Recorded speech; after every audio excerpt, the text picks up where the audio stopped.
그 차별화 포지셔닝이 아니라 뭐라고 해야 돼? 어? 그렇죠. 촉진, 프로모션 해야 되죠. 그 차별화 포지셔닝은 STP의 P고 해당되고, 그리고 2번에 이제 분양 대행사를 이용하는 것은 가격 전략이 아니죠. 플레이스, 유통 전략이 되는 것이고, 3번 아까 말씀드렸던 관계 마케팅이고, 4번이 그 위에 있는 고객점유죠. 3, 4번이 바뀌었고 5번이 표적 다음에 하는 거니까 P, 포지셔닝인 차별화 전략입니다. 19번은 5번이네요. 5번. 답을 잘못 말씀드렸습니다. 더 기쁘시겠네? 더 맞으셔서? 봐요. 오늘 6시 2부터 더 하시면은 몇 점 올라간다고요? 40점. 총점이 아니라 뭘로? 과목별로. 22번 지리또값 맞으셨지? 지리또값은 이제 타인잡을 이용할 경우 부채의 증감이 자격 위치 1번 개념이고, 지리또값 종류가 몇 개 있어요? 몇 개?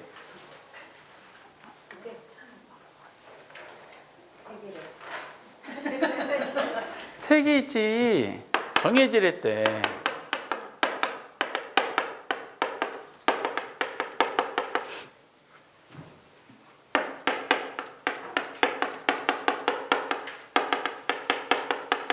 그러면 종합수익률하고 이제 지분수익률의 차이가 있죠.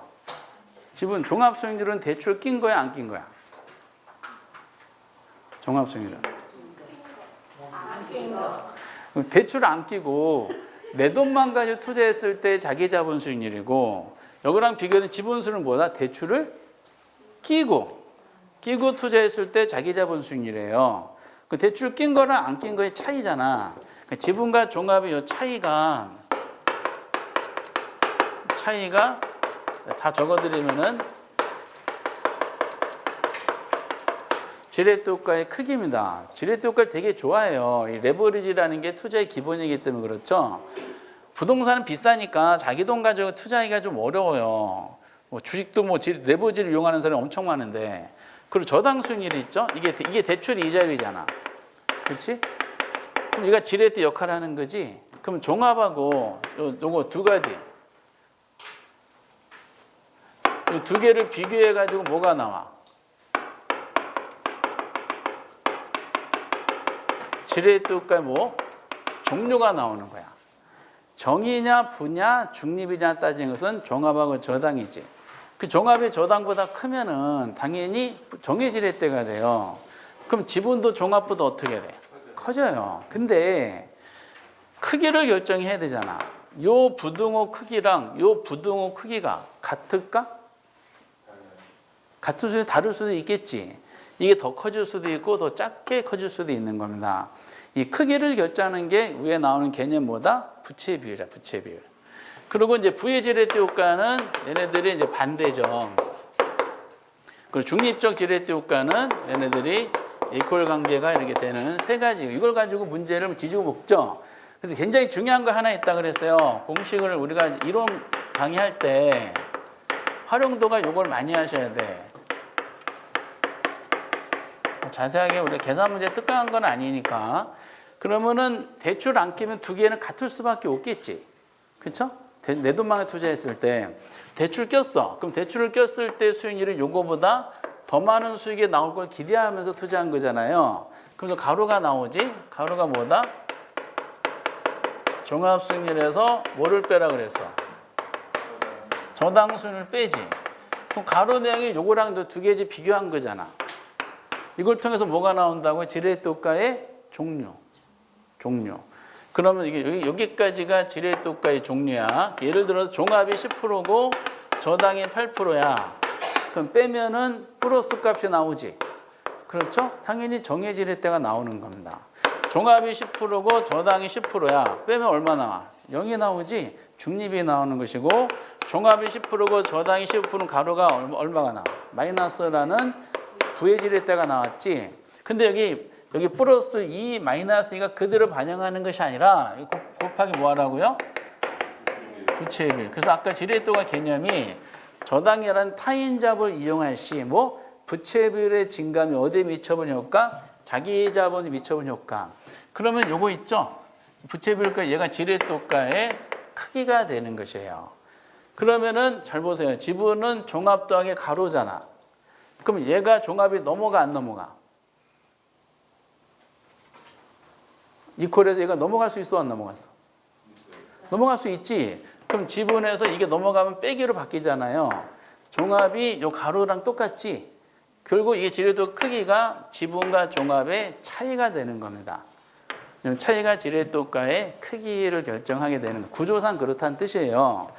그러면은 이제 우리가 1번 개념이고 2번의 정해지렛 때는 종합이 저당보다 높을 때, 그쵸? 아까 보셨던 것처럼 종합이 저당보다 크면 플러스니까 정해지렛 때고 3번 중립은 부채비율이 변한다 하더라도 자기 자본 변하지 않죠. 왜? 중립은 종합과 저당이 같잖아. 그 0이 나오지. 0에다가 부채비율 아무리 곱해도 숫자는 뭐가 나와요? 0이니까 여기에 영향을 안 주는 겁니다. 그리고 종합수익률과 저당수의 차이가 지렛도 크기가 아니죠. 뭐하고 뭐의 차이야? 지분수익률과 종합의 차이가 지렛도가의 크기가 되는 거야. 이게 지분, 그 종합과 저당의 차이는 종류를 나타내는 것이고 4번이 틀렸고요. 그러면 이제 5번도 아마 유명하실 거예요. 부의 레버리지 발생했다 그랬죠? 그럼 저당이 큰 거야? 종합이 큰 거야? 저당이 컸으니까 이를 마이너스 2가 나왔다는 논리죠. 그 마이너스를 뭘로 바꿔? 플러스로 바꿔야 돼. 그럼 뭐가 변해야 돼? 부채비율이 변해야 돼? 저당수익이 변해야 돼? 저당수익이 변해야 돼. 저당수익이 낮아져야 돼요? 낮아져야 돼요? 낮아져야 되지. 그럼 마이너스가 플러스로 바뀌는. 그래서 이 마이너스 플러스가 마이너스, 부호를 변화시키는 것은 저당수익률이고 이 퍼센티지 있죠? 크기. 요거를 변화시키는 것은 부채비율이 변화시키는 겁니다. 이게 다 구조상 필요한 내용입니다. 그래서 4번은 이제 틀렸습니다. 요 문제 맞히셨어? 그 지렛도가는 특히 계산 문제도 많이 나오고 투자의 기본 그 내용이다 보니까 아마 준비를 좀 철저하게 하고 계시는 걸 알고 있어요. 지문도 연습하고 계시죠? 그리고 계산도 연습하신 걸로 믿어 의심치 않습니다. 그리고 23번부터는 이제 위험과 수익이죠. 뭐 그냥 이거는 뭐 기초적인 상황인데 23번은 2번이 왜 틀렸어요? 여러분들 위험에 부동산 투자할 때 위험의 종류가 몇 개 있죠? 투자의 위험의 종류.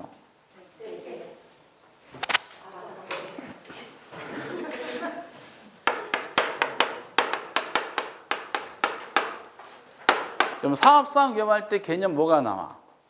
사업. 그리고 금융적 위험할 때는 뭐가 나와? 아니, 대출. 뒤에 말은 의미가 없고 대출을 이용할 시, 지렛도가니까 타인 자본 이용할 시, 저당을 이용할 시 이런 식으로 해서 나옵니다. 대말은 뭐 이것도 요것만 설명하더라도 꽤 되는데 뭐 생략하고. 그리고 법적인 위험이 있지. 법적인 위험은 뭐가 나와? 개념할 때 법, 제도, 정책의 변화 이렇게. 그리고 유동성 위험이 있죠. 유동성 할 때는 뭐가 나와? 현금화. 현금화는 언제 현금화 시켜? 처분 시. 그러니까 항상 투자자들은 살 때부터 팔 거를 염두에 두고 타당성 분석을 해요. 그래서 그 자본이득을 기대하는데 자본 손실이 나타나면 어떻게 될까 걱정하는 마음을 우리가 유동성 위험이라 그래요. 그렇게 쓰기는 너무 싱거워가지고 실물 자산을 현금자 전환할 시에 시장 가치 손실 가능성 이렇게 표현하잖아. 요거는 이제 공통적인 위험이죠. 뭐에 비해서 국채라는 무위험 자산에 투자했을 때보다 부동산이라는 위험 자산에 투자했을 때 투자자가 더 고려해야 될 위험의 종류고, 시장에 존재하는 모든 자산에 영향 미치는 공통적인 위험이 있지. 그 위험이 뭐라 그래요? 인플레. 인플레 위험은 국채도 영향받아요. 이렇게. 어쨌든 그래서 인플레 공통적인 위험은 제일 마지막으로 뽑아내는 게 일반론입니다. 그런데 인플레는 뭐가 나와? 인플레. 너무 싱거운 거야. 그래서 독특한 개념인 유동성 위험이 제일 많이 나왔고, 그 다음에 지렛도과 연관되는 금융적 위험이 등장시킨 거예요. 다른 건 낼 수가 없어. 다 개념이 드러나니까. 근데 확장시켰지. 사업상 위험 다시 또 몇 개가 있어요? 3개. 그치? 시장의 불확실성, 시장 위험. 그다음에 시장 위험은 개념할 때 뭐가 나와? 시장이 나와. 그리고 운영 위험, 운영 위험 뭐가 나와? 운영이 나와. 이런 과목이 어딨어? 학교는 밖에. 그리고 이제 위치 위험이 있죠. 위치 위험 뭐가 나와? 위치. 이렇게. 어쨌든 그래서 두 개를 이제 잘 구별하시라 그랬어요. 그 운영 위험에 대한 논리는 운영은 소득을 기대하면서 사업하는 거잖아요. 근데 소득 이득이 소득 손실이 나타나면 어떻게 될까 걱정하는 마음으로 임대료 연체, 경비 증가, 관리자 파업 이런 것들이 해당이 됩니다. 그래서 거기에 이제 2번하고 그 시장 위험하고 운영 위험의 구별 능력을 체크한 것이고 3번도 굉장히 유명하죠. 요구 수익률은 몇 가지로 구성되어 있어? 부동산 투자 요구 수익률은 두 개로 구성되어 있어요.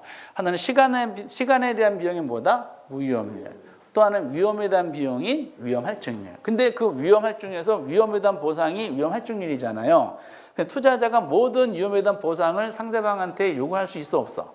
요구할 수 없어. 어떤 위험만 요구할 수 있어? 체계적 위험만 요구할 수 있어요. 비체계적 위험은 스스로 제거가 가능하기 때문에 상대방한테 보장해달라고 요구할 수가 없는 겁니다. 이렇게. 그래서 이제 체계적 위험이 되게 유명하고요. 요거는 다 맞으셨지? 예. 그리고 이제 24번 포트폴리오. 작년에 나와서 올해 조금 불확실한데, 포트폴리오도 제일 중요한 게 뭐냐면은, 자체에 논한다 그러면은 체계적 위험하고 비체계적 위험으로 구성된 거죠. 포트폴리오 총 위험은 체계 플러스 비체계잖아. 근데 비체계적 위험이 타겟팅이지. 얘는 제거 가능하니까 그 비체계 좀 제거하는 것이 이제 굉장히 중요한 요소인데 비체계적 위험의 제거 정도는 뭐에 따라 뭐 가지고 확인해? 상관계수. 상관계수는 범위가 어디서부터 어디까지? 마이너스 플러스 1. 어디에 가까울수록 효과가 커져? 마이너스 1에. 플러스 1 전혀 나타나지 않죠.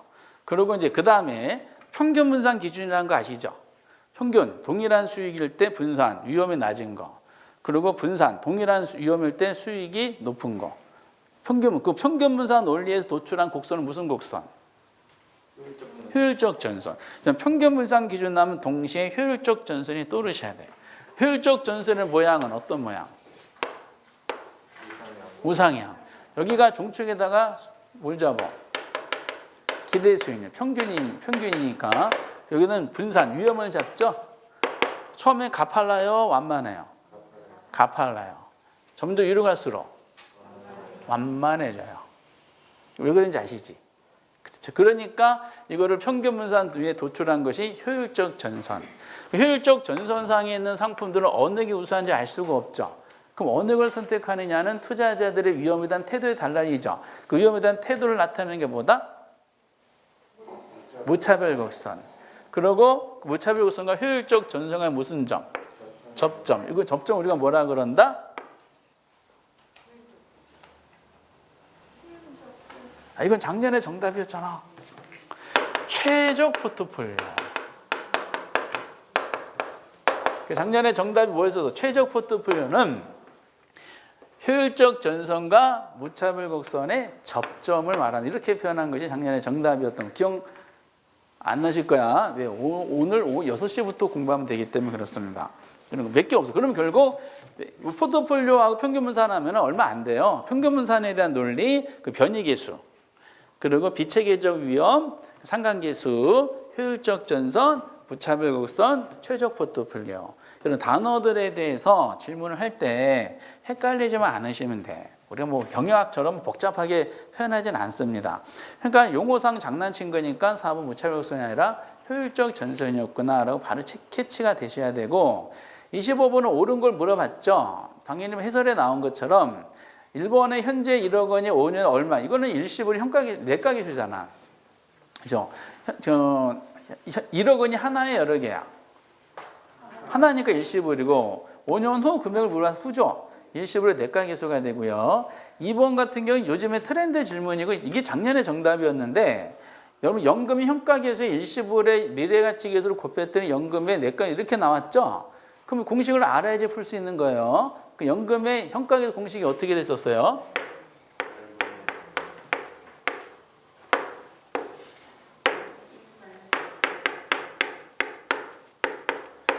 요거지. 그쵸? 그 여기에다가 이제 뭘 곱하라 그랬어? 일시불에 내각을 곱하라 그랬지? 일시불 내각계수가 어떻게 돼 있어? 요거잖아. 여기 일시불의 내각계수고 이게 일시불 현가계수죠? 그럼 요거하고 요것이 서로 어떻게 돼? 약분이 되지. 약분되면 뭐만 남아? 이거 무슨 공식이야? 연금의 내각계수. 재작년에 나왔던 연금의 내각계수. 이런 문제가 나오면 환호성질을 내야 돼. 아이고 쉬운 거 나왔네 해가지고 이렇게 해서 이제 정리하시면 되겠고요. 2번에 당연히 맞고, 그리고 3번에 일시불의 현가계수와 일시불 내각을 곱하면은 얘네들이 역수관계잖아요. 역수관계이기 때문에 곱하면은 0이 아니라 뭘 해야 돼야 돼? 1이 되지. 분모 분자가 반대니까 1이 돼야 됩니다. 4번은 5년 후에 이런 이건 정리백 구하는 거죠. 정리백 구하는 것은 감채계수고.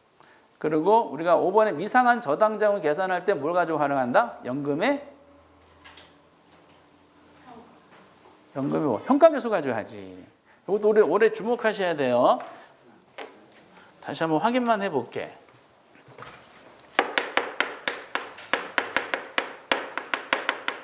이 개념은 이제 아시니까. 상환비율과 잔금비율을 더하면 얼마가 나와요? 1이 나와야 되지. 그럼 상환비율은 40%야. 그럼 잔금비율은 몇 %예요? 그렇지. 어떻게 계산하셨냐? 이게 상환비율 40%면 잔금을 구하면 상환비율 넘어가잖아요. 잔금비율은 1 빼기 상환비율이니까. 그렇죠? 그럼 잔금비율이 40%면 상환비율은 60% 똑같은 논리로 상환비율이 넘어가면 1 빼기 잔금비율이잖아. 그 이 말은 둘 중에 하나만 알면 된다는 거죠. 이 중에 출제어는 우리는 뭘 건드리고 있다? 잔금비율을 건드리고 있잖아요. 잔금을 구하기 위해서 뭐 가지고 활용하냐? 이 지문 3번 나왔어요. 방금 5번 지문 같은 건데 연금의 현가계수를 이용하여 미상한 저당장 구할 수가 있다. 그랬을 때 이제 한번 볼게요. 그럼 대출 잔액을 계산해야 되죠. 잔금을 계산하면 대출 원금이 있을 거 아니에요. 곱하기 뭐하라? 잔금비율을 하는 거야. 그래서 만약에 대출 원금이 1억이야. N년의 잔액이 계산하기 위한 잔금비율이 40%야. 그럼 대출 잔액은 얼마 남았어? 응? 물론 이것도 계산 문제긴 한데 1억 곱하기 40%를 굉장히 어려워하세요. 여러분 계산기 누르시잖아. 1억 곱하기 40%면 4천 남아요. 4천. 이거 곱하기 이렇게 어려운데 나누기는 어떻게 푸시겠어? 그럼 대출원금은 정해진 상태에서 잔금비를 구하는 게 에이스죠. 잔금할 때 뭐 가지고 간다 그랬어? 연금의 현가계수. 그 연금의 과정은 다 생략하고 이자율이죠. 그 전체 기간. 그리고 위에 뭘 집어넣어? 연금의 현가 이자율이고 나머지 잔여기간. 그 만약에 전체 기간이 20년인데 5년 후에 잔금액을 구하라. 그러면은 나머지가 몇 년치 남았어? 그럼 여기다가 15년치 연금 현가계수 하면 돼요. 그럼 이때 15년치랑 20년치의 연금 현가계수를 저희가 구하게 하지는 않겠죠? 숫자가 주어지면 주어진 데이터를 입력해서 잔금액을 계산하시면 되는 겁니다. 오케이? 기억나시지? 네. 어쨌든 뭐 이런 식으로 하셔서 화폐 시한 가치도 뭐 시험에 자주 나오니까 학원마다 점점 정답률이 낮아지는 게 26번과 27번에 대한 투자 분석 기법이더라고요. 이것만 하면은 점점 점수 떨어지는 이유를 여쭤보니까 안 하시겠대. 안 한대. 책에서 어려워버린대. 그럼 이거는 그래서 너무 심각한 내용은 안 했고요. 기본적인 개념만 했어요. 5번이 틀렸지. 5번은 이제 부채 감당률 공식이 어떻게 돼?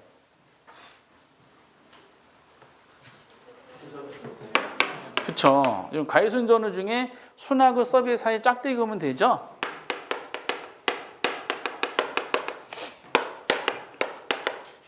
부채 서비스액에 대한 순영업소득.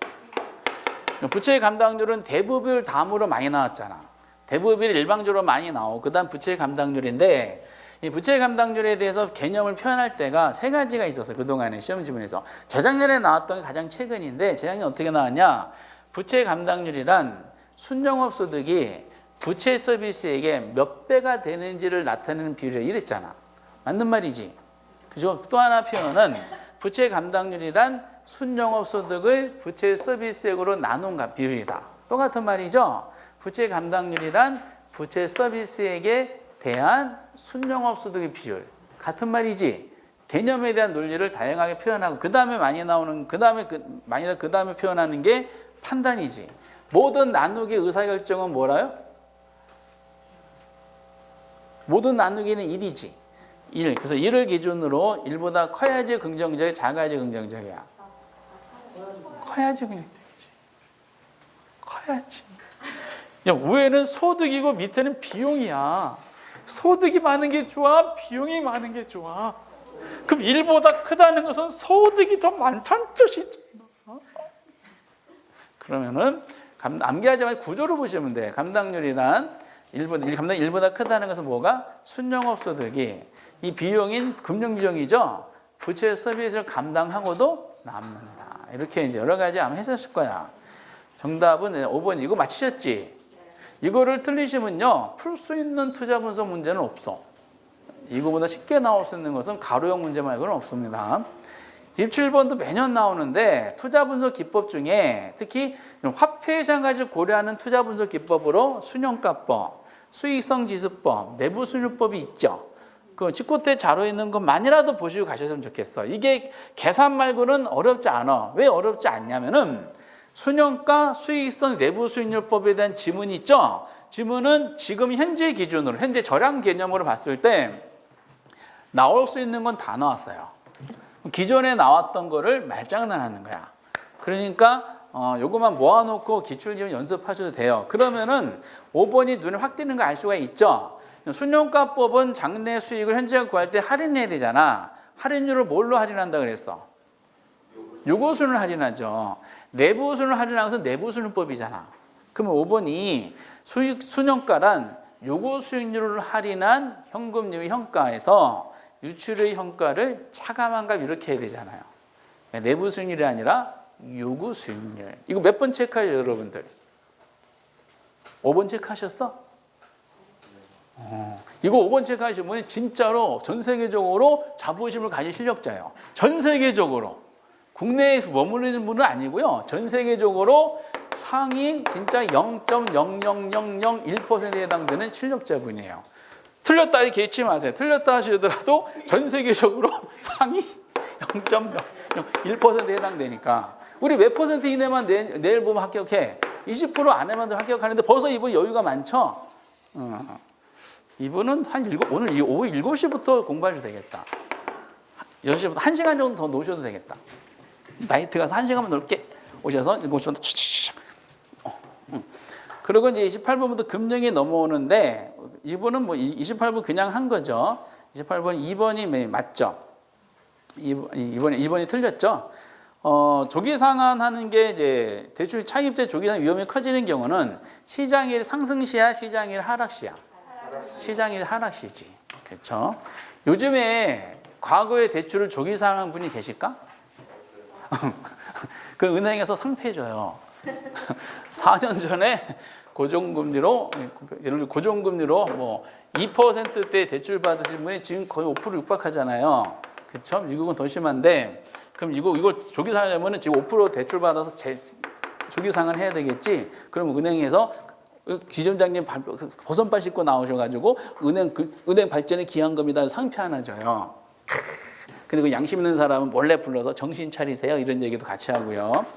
이거는 이제 요즘의 트렌드죠. 시장이 이제 하락시. 이런 걸 우리가 상식 문제라고 표현하는 겁니다. 그리고 아마 우리가 금융 들어가면은 여러분 생각하셔야 될 출제 빈도. 1번이 무조건 대출이야.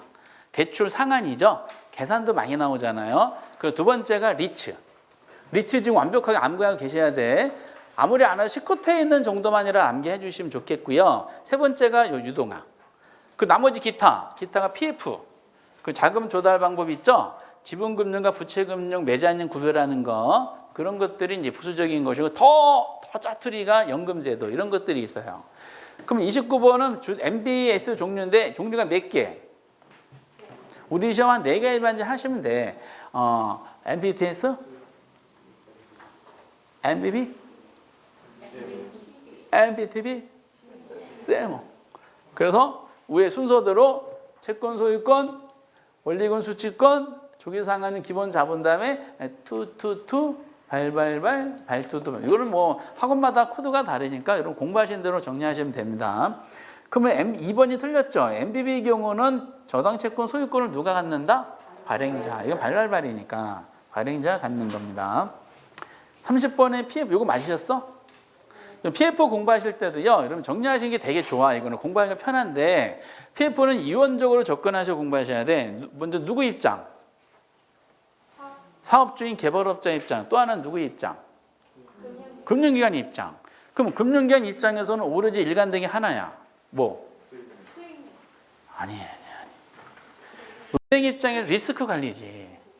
은행 입장에서는 PF 나갈 때 위험 관리 차원으로만 집중하시면 돼.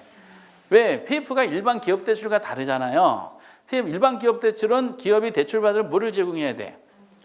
무슨 담보? PF도 담보 제공이 안 해. 아니 담보 없이 대출해준 은행이 어디 있어? 다 대출을 담보를 잡아서 해요. 다만 일반 기업 대출은 현존하는 물적 담보를 제공해서 대출 받는 거야. 근데 PF 특징은 뭐야? 지금 현존하는 물적 담보를 제공하는 거야?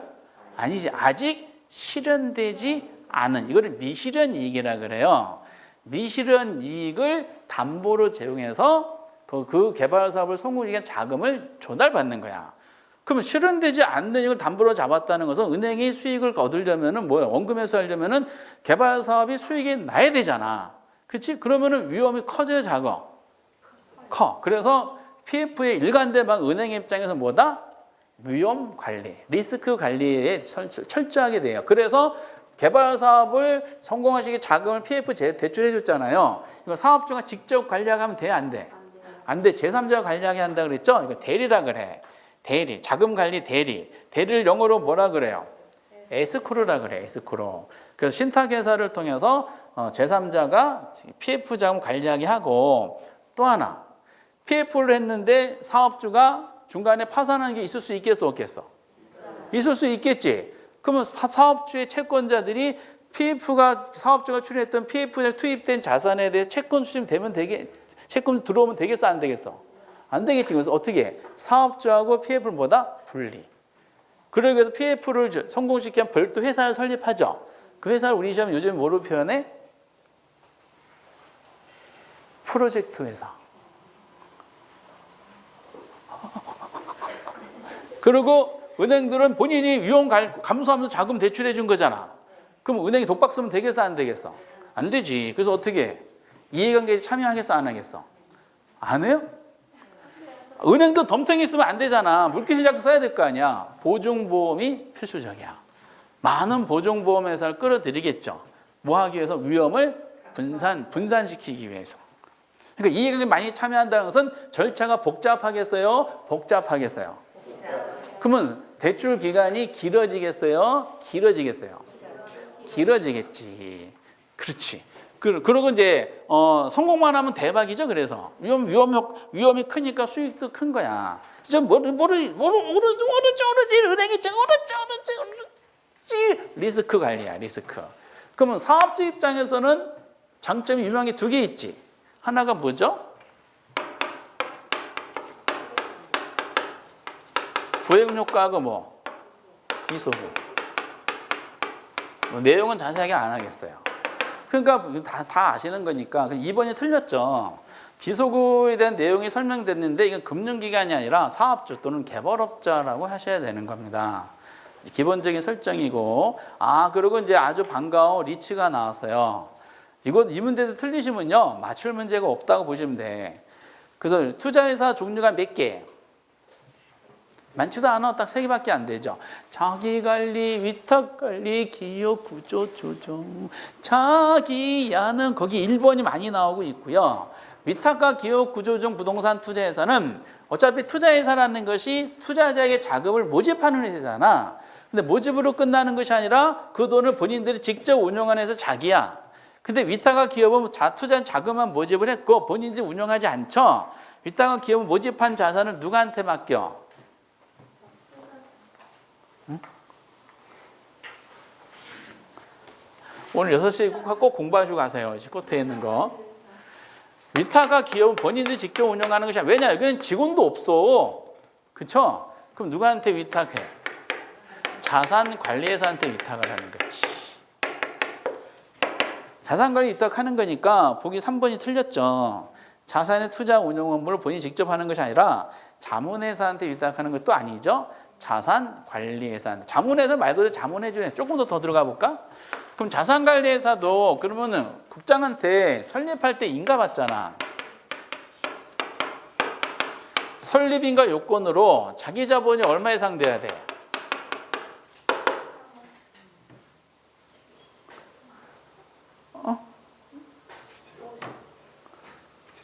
아니.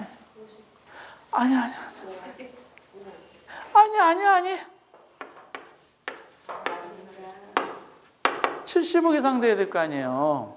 왜 70억이라 그랬어? 자산관리회사는 그 상식적으로 여러분들 자산관리회사한테 위탁과 기업의 자본금을 얼마 맡겼을까? 투자자 자산을 최소. 응? 이거 되게 중요한 거라서 이거 해야 돼. 이거 큰일 났네. 오늘 6시에 공부할 거 많네요.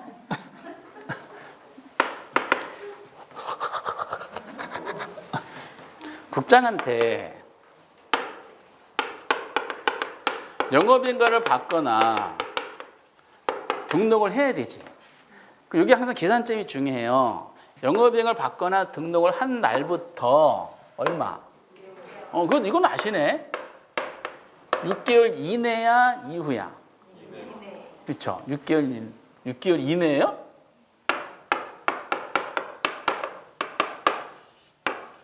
이거를 뭐라 그러냐면은 최저 자본금 준비 기간.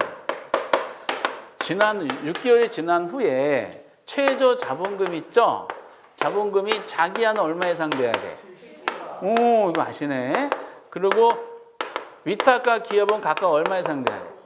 오, 이걸 아시네. 그러면 상식적으로 이해해 보세요. 자기한은 70억까지 하는 회사는 물론 없지만은 최소 70억 이상을 투자 자금을 마련했죠. 자기가 한 70억 가지고 뭐 해? 본인들이 직접 운영하잖아. 그렇죠? 그럼 위탁과 기업은 50억을 한번 해볼게요. 50억 이상이니까 50억을 마련했어. 이걸 어떻게 해? 본인들이 직접 운영해요? 아니, 맡기잖아. 어디한테 맡겨? 자산관리회사한테 맡길 거 아니야. 그럼 자산관리회사가 투자자한테 모집한 돈을 투자회사가 또 맡겼는데 그거 틀 수 있겠어, 없겠어? 틀 수 있겠지. 그 기본적으로 자본금을 은행한테 공탁을 해야 될 거 아니야. 그러면 기본적으로 최소 50억보다 커야 될 거 아니야. 그 자기 자본이 얼마다? 그 70억이야. 이렇게. 여기 사람 전문가 몇 명? 5명. 그리고 자기 관리가 있고요. 그러면 이제 여기다가 이런 투자 부동산 투자 회사에게 자문 및 평가. 요 말이 항상 나오죠. 말 그대로 자문을 해주는 회사예요. 이게 부동산 투자 자문회사고, 자문회사를 일하면 얘는 등록을 받아야 돼. 등록할 때 자본금이 얼마야? 10억 이상이지. 왜 10억? 이제 부동산 투자 자문회사는 여기 전문가 몇 명 이상 돼야 돼? 3명. 왜 3명이야? 아니. 자문이 영어로 뭐냐? 컨설팅이에요. 컨설팅 회사예요. 컨설팅. 그래서 아무나 등록하지 않고 법무법인이라든지 건설협회, 회계법인 이런 데서 등록을 해요. 왜냐면 이 자문해주면서 국가에 대한 수당을 받으니까 어쨌든 이제 자문, 컨설팅. 근데 컨설팅이 몇 글자야? 그래서 자문 영어로 법조문에는 영어 안 써. 그래서 자문은 자문하는 거지. 근데 왜 카운셀링이 왜 안 될까? 카운셀링은 네 글자야. 근데 여러분 위원회 같은 데 보면은 짝수야 다 홀수야? 다 위원장 홀수 체제. 짝수가 될 수가 없지. 그러면 항상 평행선이니까 얼마나 쉬워. 그리고 이제 2번 같은 경우는 그 설립 자본금이 있죠. 설립은 자유야 인가야? 투자 예산은 자유. 왜? 그렇죠. 돈만 있으면 누구든지 설립할 수 있어. 상법상 정해진 발기인의 정해진 수가 되면은 돈과 마련하면 다 할 수가 있어. 2001년도에 우리나라 처음에 투자회사가 그 설립이 될 때는요. 제 기억 아마 이전 7월 달인가 아마 법이 만들어서 시작했는데 그 당시는 설립부터 인가를 받았어. 다만 그때는 설립 자본금이 500억이었어. 500억. 그런데 점점 규모가 너무 부담이 크다 그래서 설립을 자유로 해줬어요. 그러니까 누구든지 할 수가 있어요. 다만 업무하려면 인가를 받아야 되는 조건인데 자기한은 얼마다? 자기한은 5억. 남은 위탁과 기여부 각각 얼마? 3억. 그 돈만 있으면 저희들도 할 수가 있어요. 이렇게. 어쨌든 그 다음에 그 다음 절차는 여러분들 개별적으로 공부해 주시고 그래서 2번 맞고 3번이 틀렸죠. 자산관리회사고. 그리고 이제 그 4번도 참 자주 나오죠. 이 돈을 마련해야 될 거 아니에요. 이 돈 마련했는데 다만 이제 투자회사가 어떤 개인한테 독점 지위 받으면 안 되겠지. 그래서 1인당 주식 소유 한도가 있어요. 자기랑 위탁은 몇 %를 초과할 수 없다? 50%. 다만 여기서 예외적인 사항으로 기업은 해당이 안 돼요. 50%. 그리고 자산관리 설립이 자기장 아까 70억 나왔고요. 이거 지금 느낌상 많이 틀리신 것 같아. 이런 문제 틀리면 안 돼. 그리고 이제 32번 대출 상환 방법은 기본 문제니까 이거는 3번이 틀렸죠. 일부 이거 기출 문제 그대로 갖다 붙였어요. 3번이 틀렸고 33번 거의 잘 안 나오는데 다만 최근에 나왔을 뿐이야. 금융은 연금제도 있지. 연금제도는 뭐 그냥 몇 개만 암기하시면 되는데 하도 종류가 많아져가지고 일반 주택연금 가지고 했을 때 여러분 가입 가능한 연령이 몇 세죠? 그쵸, 55세. 먼저 연금 방식은 몇 가지가 있어요. 크게 나누면 법에 의했을 때 세부적인 금융원 홈페이지에 가서 나오는 것이 아니라 법률에 의해서 보면은 크게 난 몇 가지가 있을까요? 1번 2개, 2번 2개, 3번 2개. 왜요? 2가지 2개. 항상 연금은 계속 받는 거죠. 연금 평생 동안 받는 방식이 있어요. 평생. 이건 무슨 방식이라 그래요? 종신 방식이라 그래요. 종신 방식. 그리고 가입자 있죠? 가입자가 선택 기간 동안에 받는 거 있어요. 이거는 종신 방식일까 아닐까? 종신 방식이 아니야. 이걸 뭐라 그럴까요? 상품 명칭이 확정 기간 방식이야. 그래서 법률에는 단순하게 돼 있어요. 금융공사법에 보면은 평생 동안 받을 수도 받는 것과 일정한 기간 동안 받는 걸로 나눠진다. 그럼 법률에 나온 요 조항을 가지고 금융공사에서는 다양한 상품을 만들어. 그럼 종신 방식이 더 많을까? 아니면은 그 확정 기간, 그 선택하는 방식이 더 많을까? 종식이 많아. 명칭은 다르다 하더라도 다 종신 방식이에요. 그리고 이제 홈페이지 나중에 들어가시 보시면은 매일매일 업데이트가 돼. 가입 현황에서 99%인가 97%가 다 종신 방식이에요. 그리고 따지다 보면은 어쨌든 뭐 그런 건 떠나서 저런 이제 가입 가능한 연령을 잡았을 때 기본 연금 방식을 논할 때 나이가 몇 세? 55세. 55세인데 여기 뭐예요? 소유자 또는 배우자야? 아니면 소유자 및 배우자야? 소유자 또는 배우자죠. 그러니까 두 분 중에 한 분만 55세가 넘으시면 돼요. 그렇지 않아요? 그래서 만약에 소유자는 누가 될까? 제가 홈페이지에 나온 거 그대로 표현해 볼게. 소유자는 남편 또는 아내로 돼 있어요. 그럼 배우자는 누굴까? 또 남편 또는 아내 하면 안 되지. 이상하잖아. 배우자는 아내 또는 남편 이렇게 돼야 되지. 거기 있을 때 그냥 글자 하나하나가 다 아무나 막 쓰는 게 아니야. 만약에 소위 남편 또는 아내인데 배우자는 남편 또는 아내면 그거 이상한 거예요. 이게 말씀드릴 수 없는 어떤 내용이 발생해요. 근데 만약에 요거 가지고 했던 어느 마찬가지인데 만약에 남편분이 소유자를 가정하고요. 75세야. 아내분이 20세야. 가입할 수 있을까 없을까? 있어. 근데 어떤 친구가 부모님이 돈이 많으셔. 돈이 많으시는데 주택을 상속받았네. 9억 원짜리. 부러워 죽겠네. 근데 그 친구가 일하기가 싫어. 그래서 본인이 20세가 됐어. 주택 소유자네. 일하기 싫어. 어떻게 하면 좋을까? 그러면 방법이 있어. 그치, 몇 세? 55세. 55세는 너무 길어. 100세 시대에서 85세 되신 분하고 등기 치면 돼. 그 연금 받을 수 있겠지. 연금 받아서 그거 가지고 돈 받아서 생활하면 돼. 그래서 뭐 하면 돼요? 어디가? 나이트 가면 돼요.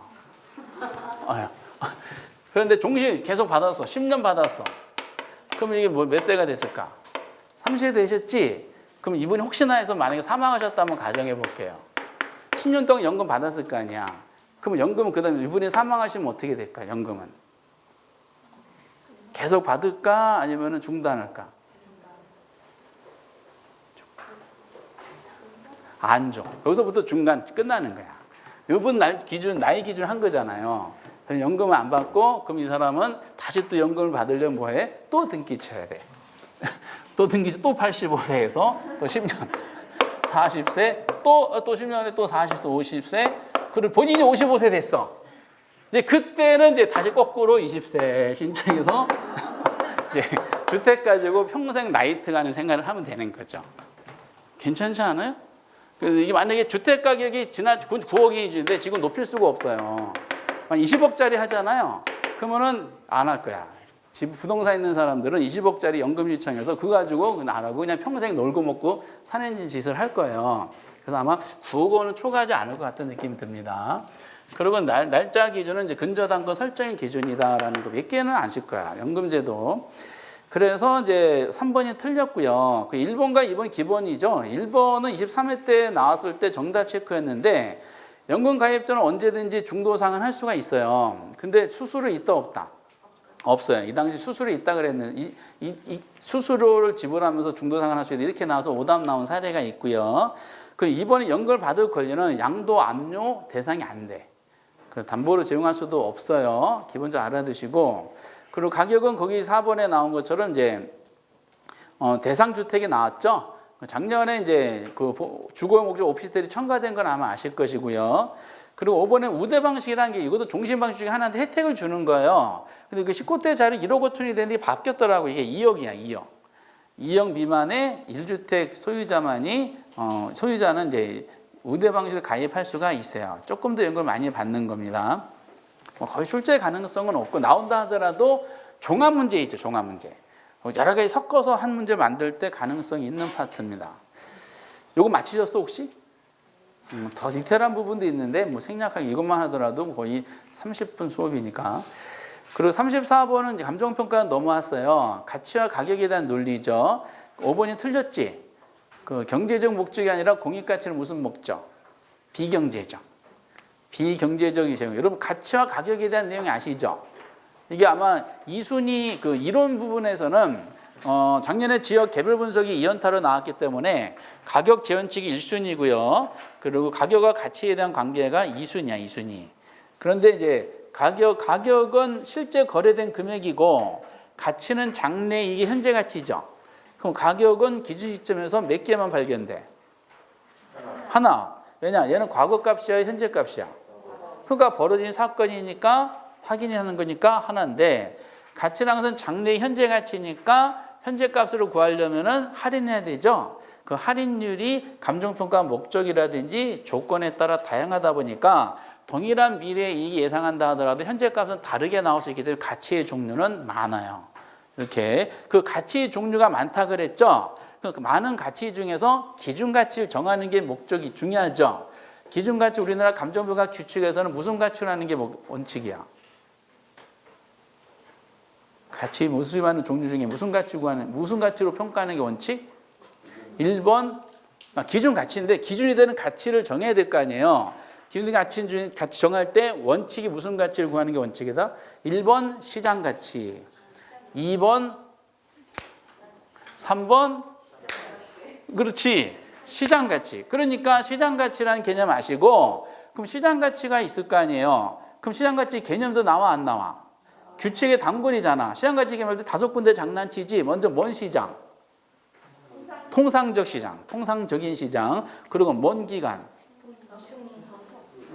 충분한 기간. 그리고 먼 당사자, 정통한 당사자. 그리고 네 번째 먼 거래.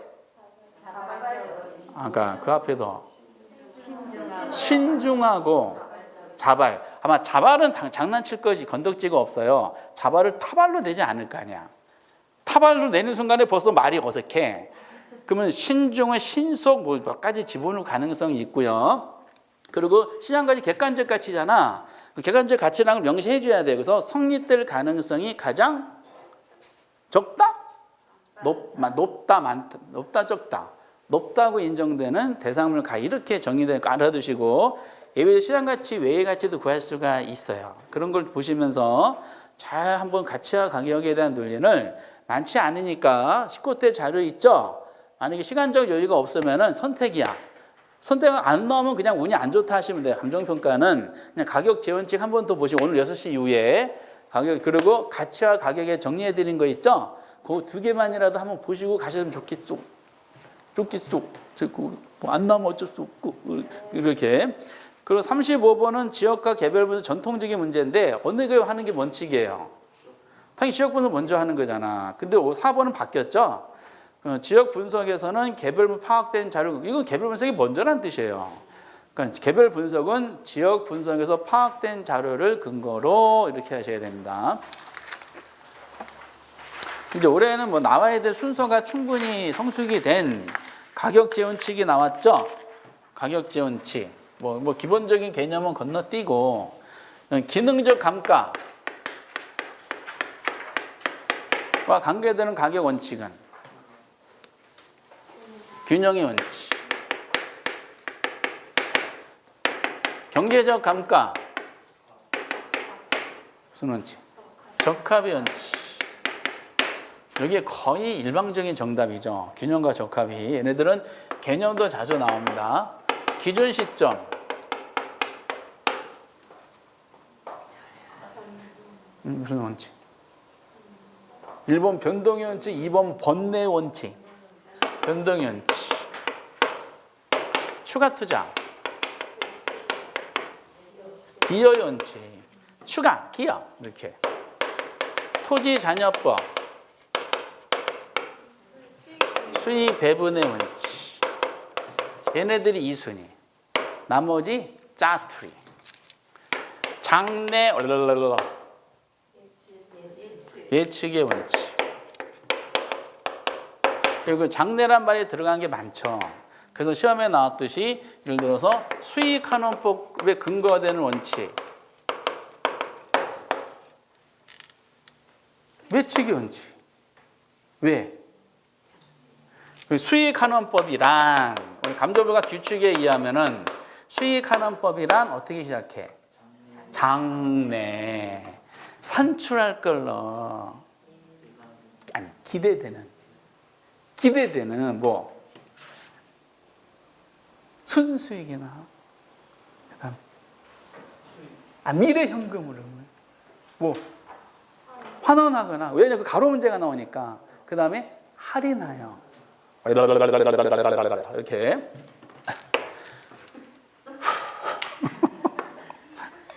구체적으로 이 거래 사례법과 밀접한 관계되는 원칙 나왔었죠. 뭐 대체 원칙. 왜? 거래 사례 비교법이란 어떻게 출발해요? 대상 물건과 대상 물건 대체 관계에 있는 이렇게 나오잖아요. 뭐 대상 물건과 대체 관계에 있는 대체 관계에 있는 아휴 머리 아파. 여기 이런 식으로 왜 저만 공부하는 느낌이 들지? 그다음에 가격의 이중성, 수요 공급의 원칙. 여기 이중성이라는 것은 이제 주고 받는 관계죠. 피드백이기 때문에. 그리고 초과이익은 경쟁을 유발하고 이렇게 연결하면 무슨 원칙? 경쟁 원칙이지. 경쟁이 나왔으니까. 아니 다 버리시고 그냥 이것만이라도 보세요. 이것만이라도. 그러면서 당연히 2번 추가 투자 나왔는데 예측하고 안 어울리잖아요. 추가니까 기억을 하고 바로 맞장구를 쳐주실 수가 있으셔야 됩니다. 그리고 이제 37번은 뭐 계산 문제 안 집어넣으려다가 이제 올해 감정평가 1순위가 원가법이잖아요. 2순위가 거래사례 비용. 이거 맞히셨어요? 그나마 이 정도면 맞출 수 않겠는가를 생각해서 한 건데 원가법은 감가 누계액을 공제해서 이제 가격을 구해야 되는데 이 문제는 간단하게 제조다를 주어드렸죠. 그러면은 원가법 문제를 만약에 딱 나왔다, 계산은 나왔다. 제일 먼저 확인할 사항이 감가 수정 방법을 뭘로 주는지 확인하셔야 돼요. 정액법으로 제시할 수도 있고 정률법을 할 수도 있어. 푸는 방법이 달라요. 근데 정률법은 너무 쉽기 때문에 대부분 정액법으로 많이 해주긴 하는데 정액법 나왔네. 감가 정액법이라 그러면은 누계를 구하기 위해서 먼저 감가액부터 구해야 되겠죠. 그럼 정액법이란 무슨 뜻이냐? 대상 물건에 뭐를 감가 총액을 뭘로? 먼 기간. 경제적 내용 연수. 감가 총액을 경제적 내용 연수 뭐 한 거? 나눈 거를 매년 감가액으로 하는 방법을 뭐라 그런다? 정액법이다라고 하는 거야. 이렇게 매년 감가액이 일정하다 그런 지금 할 때는 아니고 그럼 계산이니까 감가 좀 구해야 될 거 아니에요. 그럼 구하려면 어떻게 구해야 돼? 제조달 원가에서 이 건물의 수명이 다 끝난 다음에 즉 내용선 만료 시에 잔존 가격이 있어요. 해서 구하는 거. 근데 제조달이 벌써 얼마가 주어졌어? 3억 원이 제시해줬죠, 간단하게. 그럼 잔존율을 잔존가 구하는 잔존 가치율이 주어졌을 거야. 내용 만료 잔존 가치 몇 %다? 10%. 그러면은 3억짜리가 수명이 다 끝난 다음에 얼마가 남는다는 거예요? 그렇죠. 폐쇄 가치가 있어. 왜냐 건물 철거할 때 거기 고철 나오잖아. 그걸 팔아가지고 투자자 회수하는 경우도 있어요. 그럼 감가 총액이 얼마야? 응? 아니 2억 7천이지. 그렇지? 3억 중에 폐쇄 가치로 회수가 3천 됐으니까 나머지 2억 7천만 원만 감가상각비로 회수하면 되는 거죠. 몇 년짜리야? 40년짜리지. 왜냐? 몇 년 지난 건물이에요? 이게 5예요? 6년 아니야? 2016년부터 17, 18, 19, 20, 21, 22 6년 지났죠? 5년 지나면 그 말이 안 맞아. 39년 가지고 나누는데 안 떨어져요. 잔존 수명이 몇 년짜리 남았어? 34. 그러니까 이미 경과년수 6년 지났고 남았년수 34년 전체가 몇 년짜리죠? 40. 그럼 그 다음에 일사천리지. 2억 7천을 40으로 나누기 매년 감가액이죠. 얼마 나오죠? 675만 원 나왔죠? 이게 몇 년 누적됐어? 6년. 그럼 곱하기 6 하면 되지. 그럼 얼마 나와요? 4,050이지. 그럼 제조들 아까 얼마 했었어? 3억. 빼기 4,050 하면 되죠? 그럼 3억? 아니야. 2억 5,950만 원이에요? 4번이 되는 거예요. 이거 맞히셨어요? 오, 이거 맞히신 분은 전 우주적으로 상위 0.00001%에 해당되는 실력자다 보시면 돼요. 이거 평균 정답률이 20%대예요. 그리고 나머지는 이제 꼭 맞춰야 되는데 나머지 맞춰야 될 부분이 감정비가 규칙하고 그리고 가격 공시 제도가 있겠죠. 그러면 38번의 가격 공시 지금 뭐 방대한 양이다 보니 할 수는 없는데 우선 1번 같은 경우는 공통적인 자료인데 여러분 이신청이 있죠. 이신청. 다 이신청 자료가 있어. 이신청을 누가 어떻게 하느냐. 세 군데 기억하시라 그랬어. 다 똑같아. 다. 가격 공시한 거에 대해서 만약에 마음에 안 든다. 이 신청 언제부터 이 신청해요? 공시일부터. 공시일. 그리고 기간 두 번째 며칠? 30일. 그리고 누구한테 하느냐는 거죠. 누구한테 두 사람이 있잖아. 국장한테 할 수도 있고 시구총장한테 할 수도 있죠. 시구총장한테 이 신청하는 것은 딱 정해졌죠. 뭐만? 개가 들어간 거. 개가 들어간 게 몇 개 있어? 3개. 개별 공시지가, 개별 주택, 비주거용 개별 부동산. 개 들어간 것은 시구총장이고 개가 없는 것은 다 국장이 되는 거예요. 근데 지금 딱 보니까 개별 공시지가에 대해서 이의가 있는 자 공시 기준으로 돼 있잖아. 30일하고 시장구청장은 맞는데 공시 기준이 아니라 공시일입니다. 공시일. 그리고 이제 2번도 자주 나왔는데 평가 법인 등이 개별적으로 토지의 감정평가 기준이 되는 건 무슨 공시 가져야 돼? 남의 땅 평가할 때는 뭘로 한다? 표준제 가지고 하는 거야. 표준제는 그 전문가가 평가한 거야. 근데 개별은 그냥 컴퓨터 지가 담당 공무원분들이 컴퓨터 돌려가지고 두루루 계산한 거기 때문에 신뢰도가 떨어져요. 그러니까 표준지 가지고 해야 돼. 표준지 공시지가 엄청 나왔던 것이고, 그리고 비주건 개별 부동산 가격 결정 공시일은 4월 30일이죠. 개별 공시지가는 언제 하는 게 원칙이야? 5월 31일. 토지는 5월 달이 원칙이고요. 나머지들은 건물이니까 4월 달에 하는 거예요. 재산세 부과 때문에 그래요. 4번도 중요한데 비주거용 집합부동산이 표준과 개별로 나눠지지 않죠. 표준과 개별로 나눠지는 뭐다? 집합이 아니라 일반 부동산이지. 주택가격도 마찬가지죠. 주택가격도 표준주택가격과 개별주택이 나눠지는 것은 공동주택가격 나눠져 안 나눠져? 안 나눠져요. 표준과 개별 나누면 뭐만 나눠져? 단독주택 가격만 나눠지게 돼 있어요. 그거 아세요? 기억나세요? 여기부터는 제가 벽을 느껴요. 그래서 어쨌든 이렇게. 그리고 5번은 개별 공시가는 이제 1월 1일 공식이 원칙인데 하반기 기준으로 7월 1일이 되는 경우도 있어요. 공시지에서는 이거 점수 따는 부분이기 때문에 막판에 이거 뭐라도 했으면 참 도움이 되셨을 것 같습니다. 그리고 이제 감정법 규칙이 두 가지인데 하나는 용어에 대한 설명이고 또 하나가 물건별 평가 기준이에요. 거기 1번에 적정한 실거래가란 말이 나오게 된 배경이 있죠. 물건별 평가할 때 토지는 무슨 방 평가하는 게 원칙이야? 토지 평가는 원칙. 그죠? 공시지가 기준법이야, 비교법이야? 기준법이죠. 근데 예외적으로 뭐를 적용해야 되는 경우도 있어요. 거래사례 비교법을 적용해야 되는 경우도 있어. 근데 거래 적용해야 되는 경우는 조건이 항상 붙죠. 법조문에. 뭐가 있을 때? 적정한 실거래가. 이 파일이 들어가 있어요. 적정한 실거래가가 있는 경우에는 토지도 거래사례 비교법을 적용할 수 있다가 아니라 하여야 한다 이렇게 돼 있어요. 그러면은 적정한 실거래가가 도대체 요거에 대한 설명이 나왔겠어 안 나왔겠어? 당연히 나와요. 법은 꼼꼼해. 오해 여지가 있는 것은 다 명시해줘요. 그럼 거래 시점에 대한 설명이 나오겠지. 그 거래점이 1번처럼 도시 지역은 몇 년이네? 3. 그 밖의 지역은 5. 이런 배경입니다. 임대료 구하는 방법이 몇 개 있다? 3개 있지. 적인분, 적산법, 그 다음에 임대사례비법, 그리고 수익 분석법, 적인분, 그렇죠? 그 중에 적산법은 진짜 문제 내기 기가 막히게 좋은 거야. 글자 하나하나가 다 중요한 말장난이라 그랬어요. 적산법이란 뭐 올해 평가하자면 장난친 게 있어. 우리 옛날에 벌써 장난쳤는데 기초가액이 있죠. 올해 평가하자면 기출문제 한번 풀어보셨을 거예요. 기초가액을 뭘로 바꿨을까? 제조다론가를 집어넣었어. 기초가액에다가 두 번째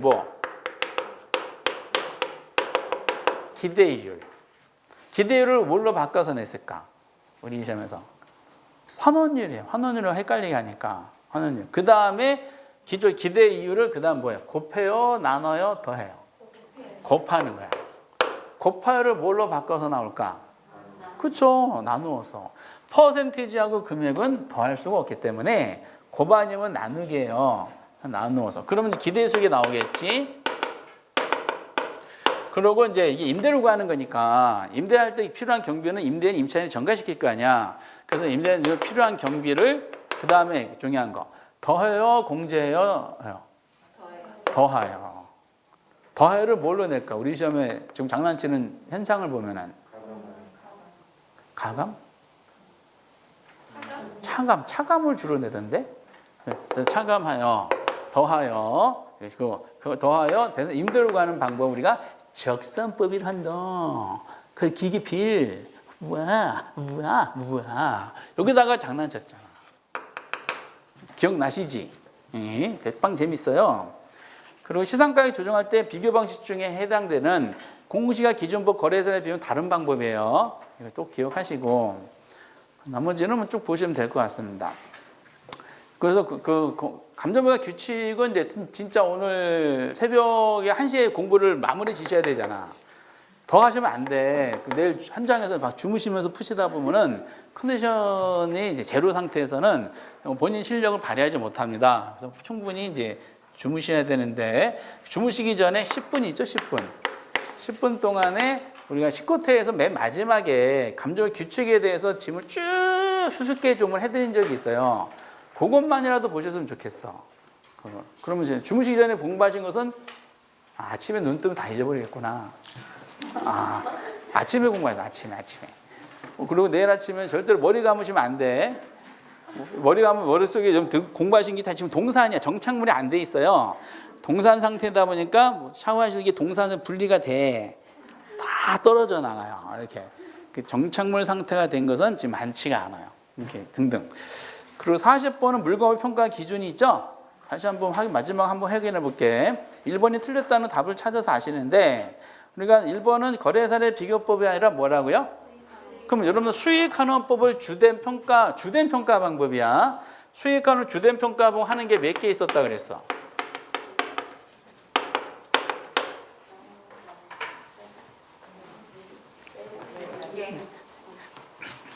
가장 많이 나오는 게 무죠. 무가 뭐예요? 그쵸. 일방적으로 많이 나오죠. 최근에 나온 게 있죠. 광어까지만 기억을 하고 있어요. 그래도 성공하신 거야. 전 뒷말을 장난칠까? 광업재단. 그리고 B가 뭐예요?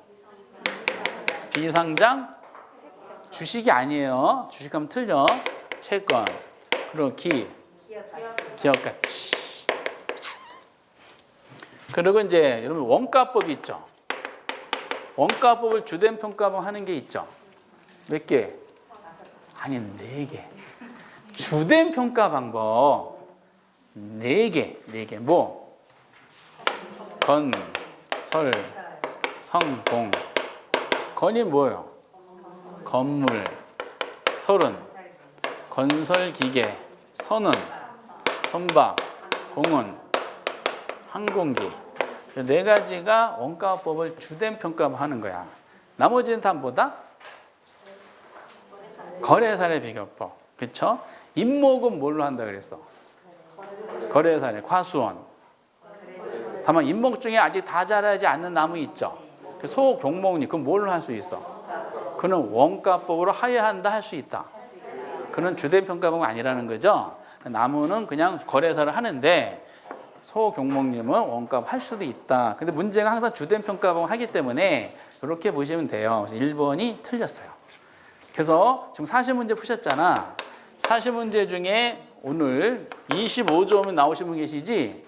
25점 이상 나오신 분은 내일 반드시 합격하십니다. 몇 점 이상 나오신 분? 25점. 왜? 오늘 6시부터 공부하면 몇 점 올라간다? 40점. 합쳐서 몇 점이야? 그래서 반드시 합격하신다. 그런다는 거. 그래서 오늘 대단히 마지막 주에 참 여러분들을 뵙게 돼서 영광이었었고요. 꼭 실력 발휘하셔서 꼭 합격의 그 기쁨을 저도 소식을 들었으면 좋겠습니다. 오늘 긴 수업 들을 감사드리겠습니다. 수고하셨습니다.